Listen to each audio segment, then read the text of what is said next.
The following is a set of brief instructions on how to play the Dead Poets game.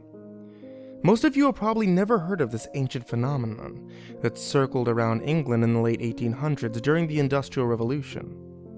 This practice can still be used by certain people, but I must warn you that what you will partake in is extremely dangerous.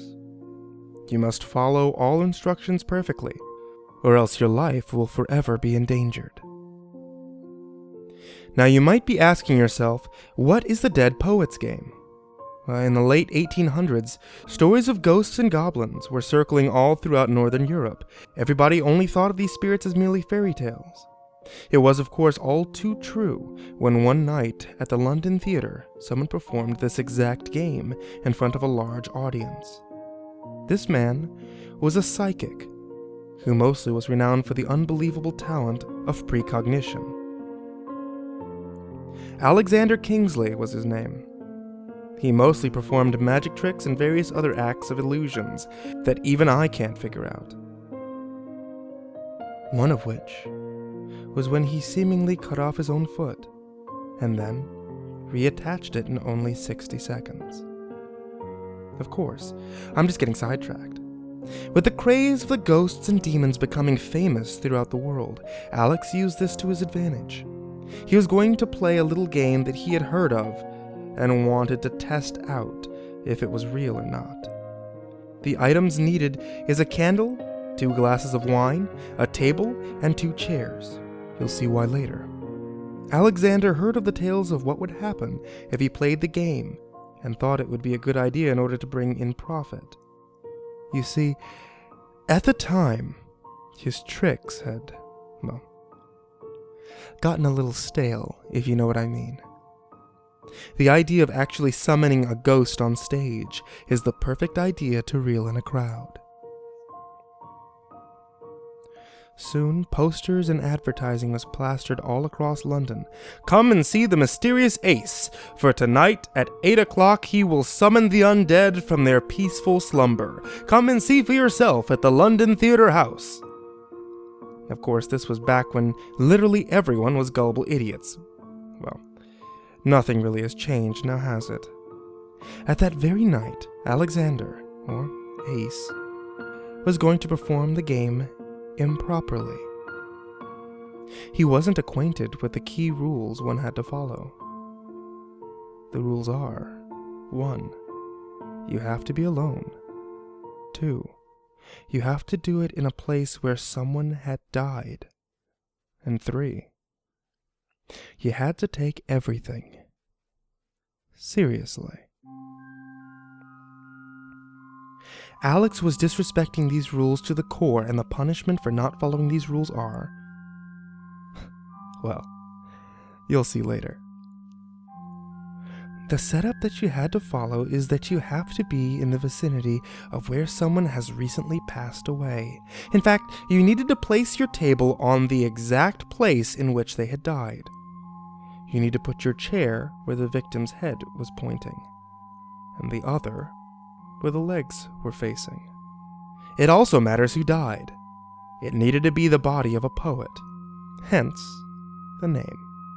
A poet can also be described as a calm, well-spoken, and nice soul.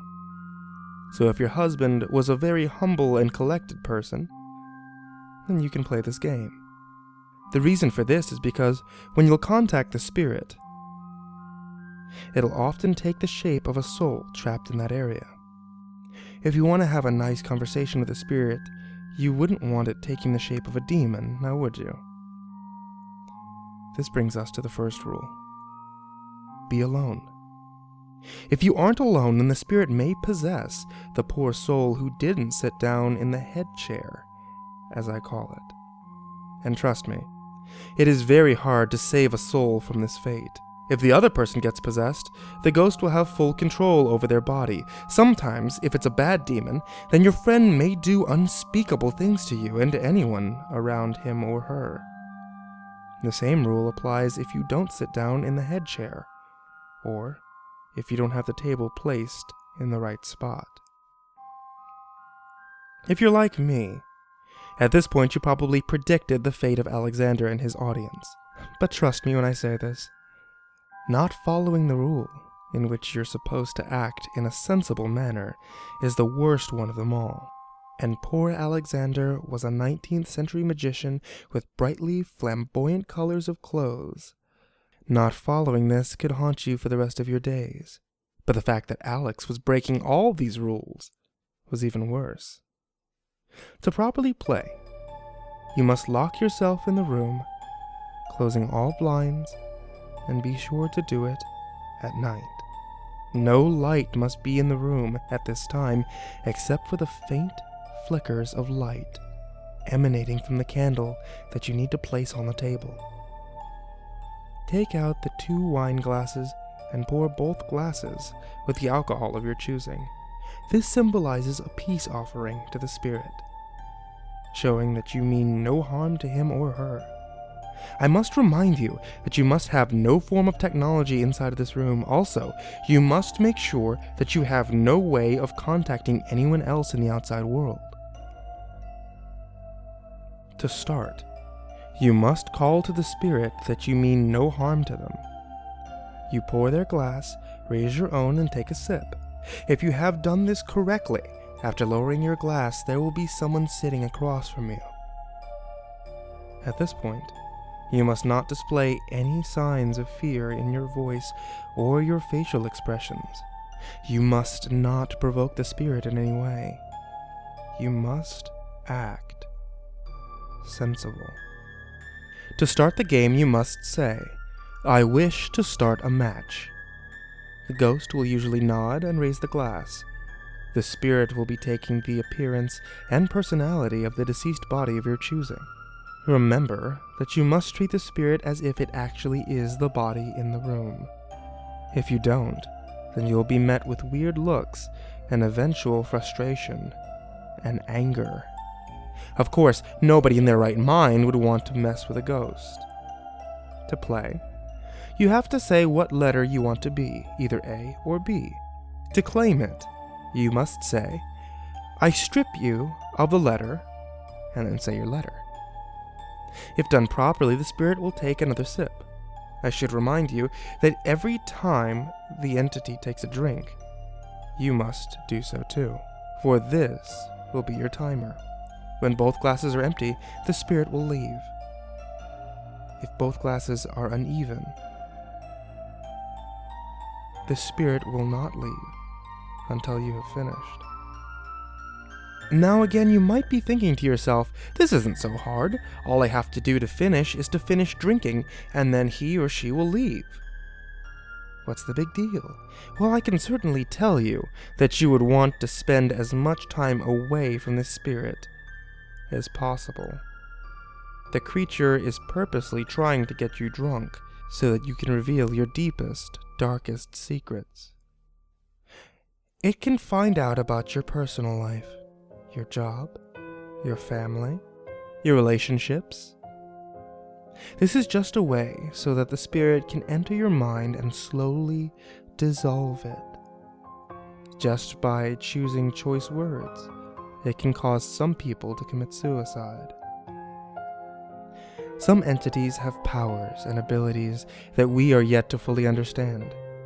Angering, pleasing, or agitating a spirit like this can have a dire consequence. The game plays like this. Player A will ask a question, and player B will have to answer it. After the spirit answers, it will take a sip. Then the letters will alternate. If you will be player B, the spirit will ask a question, then take a sip. You can ask any question you want, and so can he or her. You keep alternating until you both run out of wine. When this happens, whoever is player A, when the wine runs out, automatically wins the game. If you win, the spirit will raise his or her glass and walk into the shadows. Remain seated, even when he's returned to his rightful place. Blow out the candle, turn on the lights, and exit the room. It sounds relatively easy, doesn't it? Of course, what happens when you lose is a whole other story. If you lose, then the spirit will blow out the candle. Turning on the light is probably the best defense mechanism against the spirit. Ghosts aren't drawn to light and often avoid it. Still, this doesn't mean you're safe. The spirit may start following you through your life. Every time you go into a dark room, you'll see it just out of the corner of your eye. Whenever you look into a mirror, you'll see it standing right behind you. It'll stalk you and hunt you down until you finally muster up the courage to say these words: "This soul is yours. It is yours to do business with." If you say these successfully, then you'll black out. You'll wake up in a room similar to your own, except darker and stranger. There's no doors or windows, just a bed. The spirit now has your soul, and it can choose to do whatever it wants with your body. Think of this strange realm as sort of a waiting room.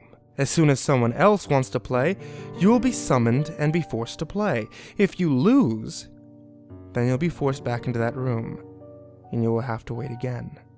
Sounds pretty fucking easy, doesn't it? Usually, you're the only person in this dimension, and until you are summoned, nobody else can enter.